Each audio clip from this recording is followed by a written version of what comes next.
I got one more for you. This is from Ghostface Panda 333.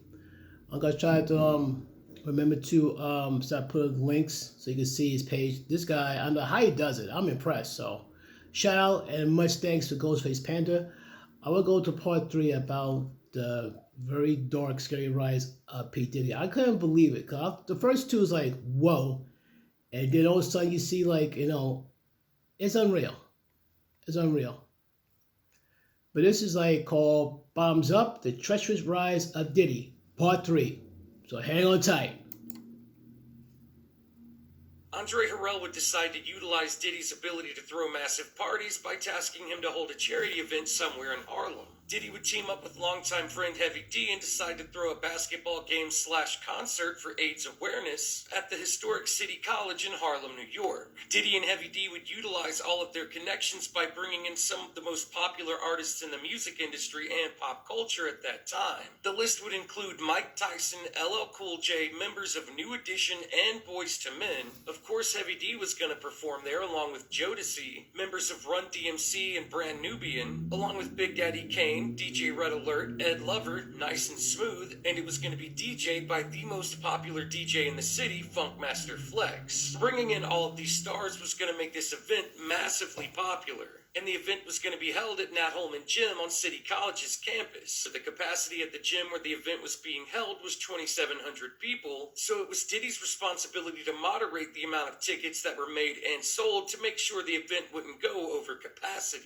And this would unfortunately be where everything would start to go terribly wrong. Tickets were being sold at multiple locations without anyone keeping track of how many were actually being sold. The event was being publicized like crazy all over the city. It was constantly being talked about on TV and in media and on radio broadcasts, which only served to increase the insane amount of tickets that were already being sold. Again, because Diddy was in charge of this event, he was 100% in charge of the moderation of ticket sales, and he would catastrophically fail at this responsibility. Diddy had already been made aware of the confusion surrounding the ticket sales and was presented with the opportunity to either cancel or reschedule the event in order to avoid potential disaster. Yes, it would have been a problem, but it was doable, and Diddy refused. Not only that, but Diddy had made a terrible decision to change security protocol at the last minute. Puff calls me, yo, Gene, I don't need y'all to do the security outside. I got the FOIs to do it. I told Puff right then and there, I say, Puff, somebody gonna die tonight. He said, Gene, don't worry about that.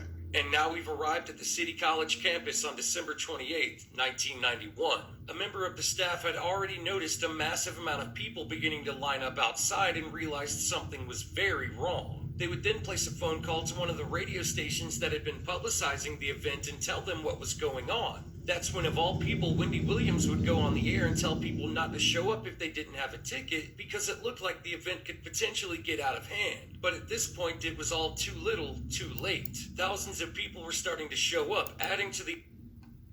So you gotta have a place, but have a capacity of less than 3,000 people. But you got oversell. Oh my goodness. I can see where it could go south. I can see where this could go south quick.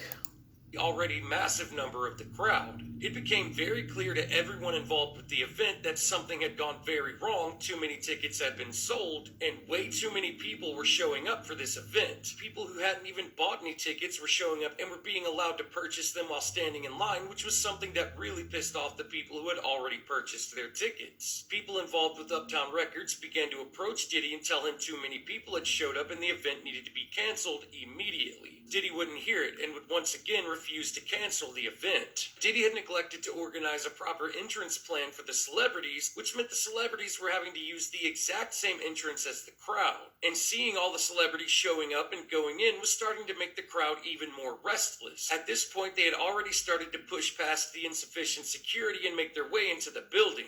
Now there's two entrances that needed to be utilized for the crowd to be able to make their way into the gym. First, there was a set of glass doors. Then after that, there was a hallway that led to a staircase that would lead people to a set of double doors that needed to be pulled open instead of pushed. This is where things would turn from chaotic to deadly. Things outside were beginning to go from bad to worse as the crowd was starting to get more out of control by the minute. Then Mike Tyson and LL Cool J would show up, causing all hell to officially break loose. When LL Cool J and Mike Tyson showed up, That shit must have went pandemonium. The restless and excited crowd began to rush into the building by the hundreds. The people at the front of the line were stuck up against the glass doors, and the people behind them continued to push. Eventually, they would shatter the glass doors and break through. That's when the stampede began to trample people who had fallen down. As people began to rush through the hallway and up the stairs to the set of double doors, they would encounter a deadly problem. Remember, those doors needed to be pulled open and not pushed. And with everyone rushing in, the unfortunate people at the front of the line were being crushed up against those double doors. This is where the lives of multiple people would end in the matter of a few minutes. At this point, chaos and confusion had taken hold. The stampede and crush was in full swing.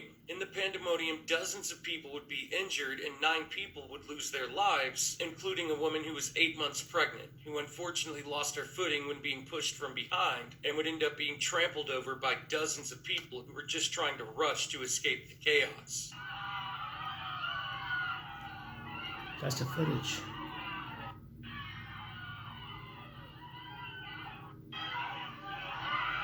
Eventually, the police would arrive and began taking control of the situation while paramedics treated the injured. Now, as you can imagine, the fallout from this disaster was immense and dramatic. Countless lives would be ruined, families were broken, and bright futures would be destroyed before they had a chance to begin.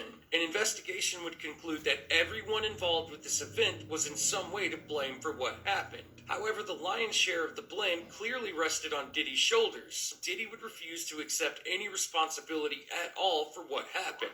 Diddy's peers at Uptown Records described his behavior afterwards as unbelievable. Diddy was very vocal about not feeling bad at all about what had happened. Instead, Diddy was visibly angry about what happened. Instead of sympathy for the victims, Diddy was upset that the event he had spent so much time on had gone so badly. The executives at Uptown Records had decided there was way too much bad publicity surrounding Diddy's name, and they would force Andre Harrell to fire his beloved protege from his position as vice president at Uptown Records. From the outside looking in, it appeared as though all of the hard work Diddy had done over the last few years to obtain more power was slipping from his fingertips. But what nobody knew was Diddy had been 2 steps ahead of everyone the entire time, and had secretly forged a relationship with someone who was about to make all of his dreams come true.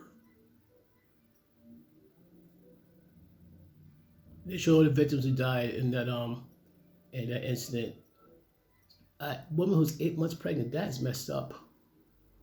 In memory of the City Line College, Ed of 3. Wow. So at the end, they show an image of him and Clive Davis. Nothing else needs to be said from this point on. Clive Davis. 2 steps ahead. So basically, all this time of wheeling and dealing, he managed to got a contact with Clive Davis. Like I said, his arrogance, his ego, he wasn't thinking logically. He was thinking with arrogance and ego, and people lost their lives because of his negligence. You know, you could have took better control of it. But the fact that he seems nonchalant and have no feelings towards it is terrifying, shocking, and this is in the that's in the 90s this happened. That's the scary part. Like I said, give a shout out to Ghostface Panda 333. And what do you think about that, folks? Leave your thoughts and opinions in the comments down below. Peace.